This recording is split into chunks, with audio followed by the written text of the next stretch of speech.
Galvan with the Greenfield School District, ready to read you a bedtime story, and it's Monday night. We're still celebrating our fabulous Hispanic Heritage Month, and tonight I get to read you Frida Kahlo, a story about this wonderful artist that you're going to get to learn about from Mexico. So we celebrate her tonight. I am also celebrating the Oak Avenue Brown Bears, so hello Brown Bears. Hope you're doing a really great day tonight. You're having a good night tonight, and I hope you had a good day at school.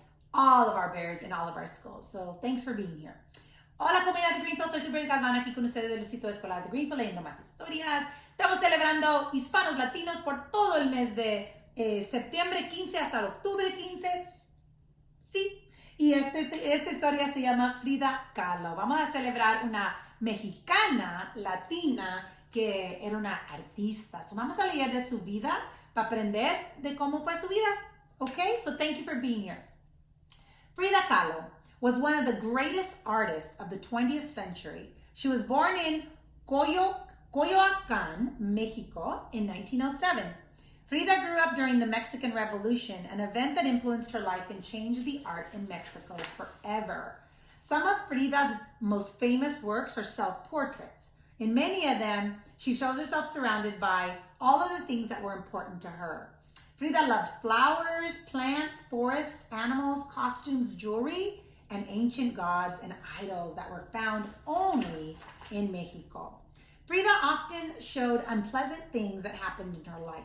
These paintings were sometimes shocking to people, but Frida needed to paint them in order to help her get through those hard times. The painting shown on the next page is called Without Hope, and it was done after a serious illness that she had.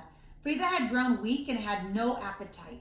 Her doctors wanted her to eat lots of strained foods. Well, Frida was disgusted by the idea of being forced to eat and showed how she felt about this painting.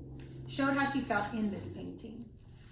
Frida Kahlo went through a lot of pain and suffering throughout her life. When she was 6 years old, she caught a serious disease called polio, and she got better, but the disease left her right leg very thin and very weak. Nothing seemed to help her. Kids in the neighborhood started to call her Frida Peg Leg. Frida wore long dresses and pants to cover her leg. She never wanted anyone to know that she was different, or to feel sorry for her, or to make fun of her. Frida Kahlo was a very curious child. She especially wanted to know about nature and of science. Her father thought this was great and encouraged Frida to learn as much as she could. Frida was always bringing home plants, rocks, insects, and small animals to study. Mr. Kahlo was a professional photographer and an amateur artist who was also curious about all kinds of things. He taught his daughter about ancient Mexico, the art, and the architecture. Mr. Kahlo showed Frida how to use a camera and how to retouch and color photographs. These things came in handy later when Frida became an artist. Frida attended one of the best high schools in the country. It was located right in the middle of Mexico City. In high school, Frida learned how important the Mexican Revolution was to the people of her country. Before the revolution, thousands of people were treated like slaves. They were very poor and they didn't have an education, and most of them worked on the farms all day. A few greedy government officials and farm owners kept all the money for themselves. In 1910, the Mexican people with leaders like Pancho Villa and Emiliano Zapata rebelled against the Mexican Revolution and won the right to make life fair for everyone in Mexico. One of the first things the new Mexican government did was to hire artists to paint large scenes on the walls of public buildings for everyone to see. The most famous muralist was David Cigueros, Jose Orozco, and Diego Rivera. These painters were inspired by the art of colors and ancient Mexican civilizations. They were also influenced by Mexican popular artists like the lively prints of Jose Posada. They purposely kept away from the European-influenced art, which was accepted style before the Mexican Revolution. When Frida was 14 years old, Diego Rivera came to her school to paint one of her murals. In high school, Frida was known as a troublemaker. She made herself a pain in the neck for teachers and anyone else with authority, including famous Diego. Frida played tricks on Diego and called out names like old fatso, that's not very nice, while he was trying to work. Frida wasn't all that interested in art until a very bad thing happened to her. One day, on the way home from school, the bus she was riding got in a terrible accident. Some people even got killed. Frida was badly injured and had to spend months in the bed. Her bones never really healed properly. She had lots of pain and had to have many operations during her life. It was at that time that Frida decided to become an artist. She was bored lying in bed and needing something to do. Frida borrowed her father's paints and brushes. Her mother had a special easel so Frida could work while she was laying on her back. At first, Frida was her own teacher. She studied her father's art books and copied the paintings of great European artists like Sandro Botticello and Amedeo Modigliani. But soon, just like the Mexican mural artist, Frida became more interested in the folk art of her own country. These paintings seem filled with magic that many people in Mexico felt was a real part of their everyday lives. Frida enjoyed painting. It made her feel much better. Soon she felt well enough to get around again. Frida made up her mind then never to let her pain and injuries get in the way of her having fun.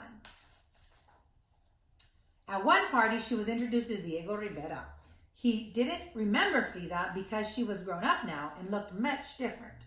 Diego did remember her, though, a few days later. Then she came to see him while he was painting one of his murals. Frida wanted to show Diego some of her artwork to see what he thought. Diego thought Frida's artwork was great. Now that Frida was grown up, he thought she was great too.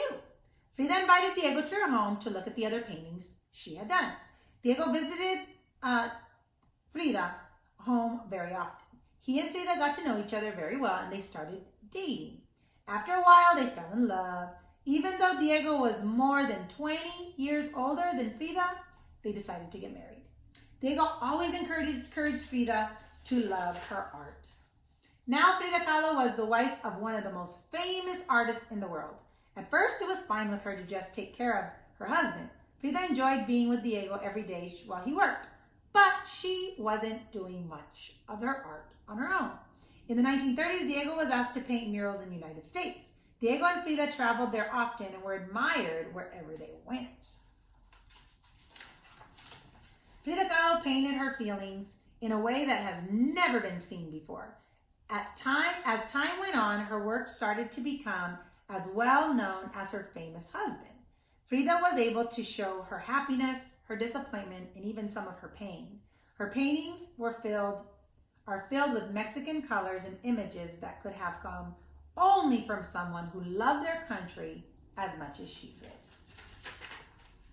Frida Kahlo's health was a serious problem throughout her life. She finally died in 1954.